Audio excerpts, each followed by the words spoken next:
Welcome to another video in our Coding with Arduino for Young Innovators.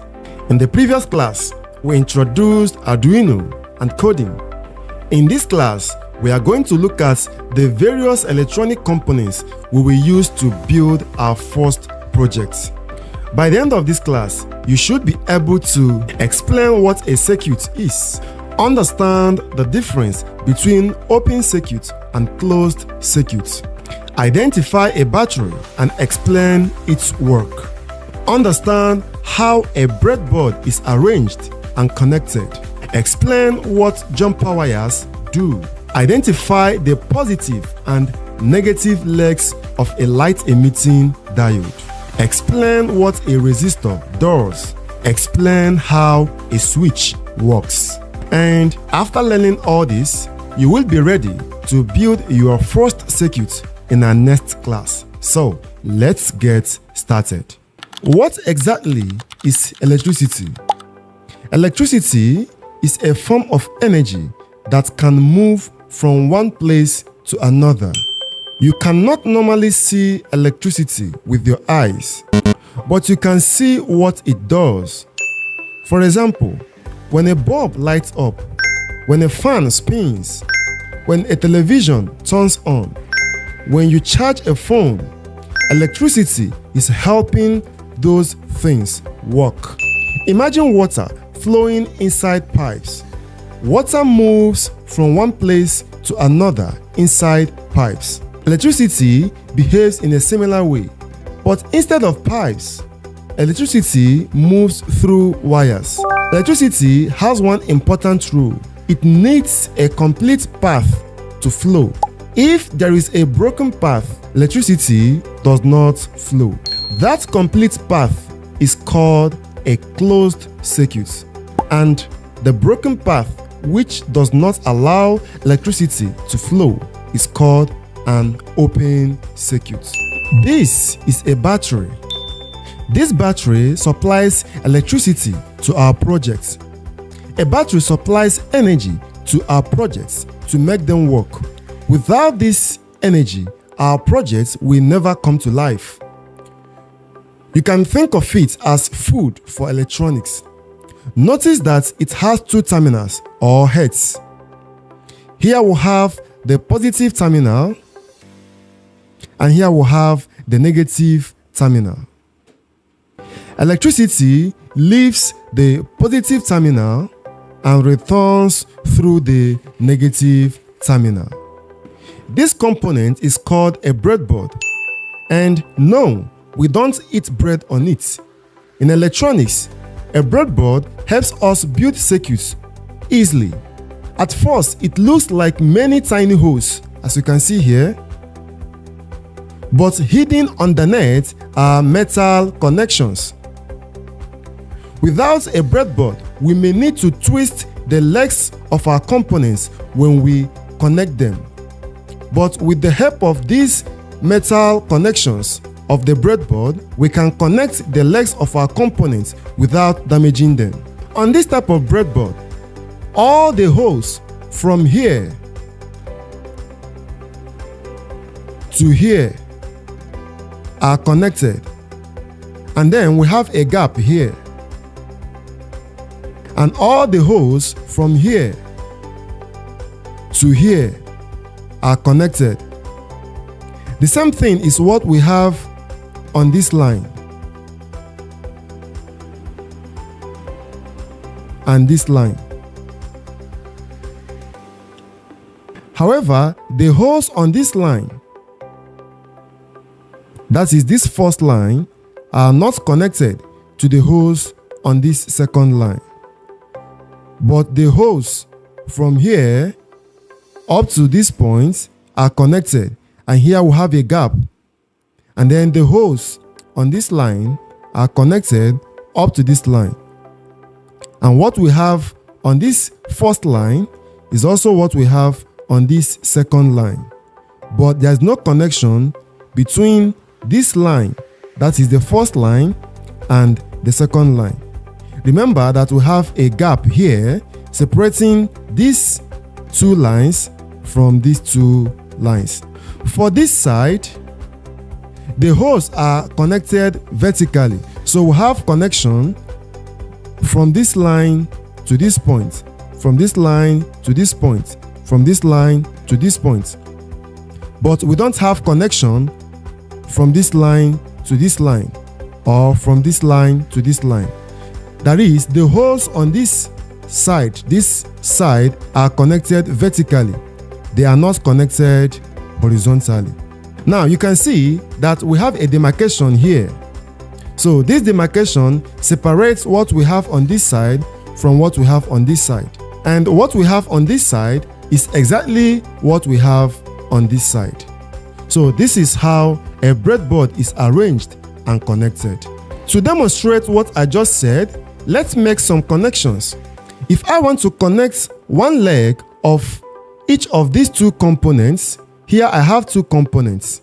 If I want to connect one leg of each of these two components together, instead of twisting them, I can fix the leg of one component in this hole, like this, and fix the leg of the other in this hole. So because we have continuity on this line, the two legs are now connected. I can do the same thing on this line, this line, this line, this line, up to these points. I can also do the same thing on these lines or on these lines. As long as you have continuity on any line, you can use it to connect the legs of your electronic components together without twisting the legs of the components. These are jumper wires. Jumper wires are like roads. They help electricity move from one component to another. Here we have three different types of jumper wires. The male-to-male jumper wire. This is the male-to-male jumper wire. You can see the pin. And then we have the male-to-female jumper wire, and then the female-to-female jumper wire. Let's say you want to connect one leg of each of these two components that are far from each other. You can use a male-to-male jumper wire to make the connection with ease by connecting one pin of the jumper wire here and the other pin of the jumper wire here. By doing this now, you have connected this leg of this component to this leg of this component. By connecting one pin of the jumper wire here and the other pin here, the legs of the two components are now connected together. This is a light emitting diode, which is abbreviated as LED. It is simply a device that turns on and glows light when electricity flows through it. An LED has two legs. The longer leg is called the positive leg, and the shorter leg is called the negative leg. As you can see, this is the longer leg and this is the shorter leg. So this is the positive leg and this is the negative leg. The LED comes in different colors. As you can see here, we have different colors of the LED. LEDs are special because they allow electricity to flow through them only in one direction, that is, from the positive leg to the negative leg, and not from the negative leg to the positive leg. We shall learn more about that when we start building our project. This is a resistor. Its work in a circuit is to slow down electricity flow so that it will not damage other components in the circuit. Imagine a playground slide with children sliding too fast. A teacher might slow them down so nobody gets hurt. That is exactly what a resistor does in a circuit. Because a resistor resists electricity, we say that a resistor has resistance. Without a resistor, too much electricity can damage our LED, and that is what we don't want to happen with our projects. Resistors come in different values. The higher the resistance of a resistor, the more electricity it will resist in a circuit. When we tell the value of a resistor, we attach a unit to the value to make everyone understand that it is the resistance of a resistor that we are talking about. The same way we attach dollars or naira or pounds to money so that everyone will know exactly the currency we are talking about. The unit of resistance is ohms, and it can be represented with a symbol called omega. This is a switch. A switch helps us to create open circuits or closed circuits. When a switch is closed, it means that it has closed all the openings in the circuit. Hence, electricity can now go around the circuit through the wires that will make our circuit turn on. But if the switch is open, it means it has created an opening somewhere in the circuit. Hence, electricity, which was supposed to pass through the wire, will no longer pass through. That way, our circuit turns off. Because we use a switch to turn on and turn off our circuits, we say things like switch on and switch off.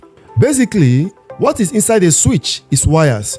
When a switch is turned on, the wires join together, and when the switch is turned off, the wires separate from each other, breaking the circuit so that electricity can no longer flow.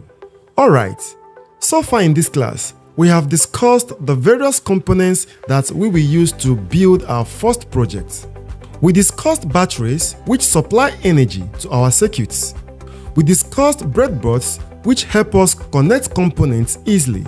We discussed jumper wires, which help electricity travel from one place to another. We discussed the light emitting diode, abbreviated as LED, which glows when electricity flows through it. We discussed resistors, which protect our components by slowing down electricity. And finally, we discussed switches, which help us turn our circuits on and off. Remember, every big invention starts with understanding the small things that make it work. Now that we know our components and understand what they do, we are ready for something even more exciting. In our next class, we will put all these components together and build our very first project. I am Instructor Izu, and I will see you in the next class. Bye.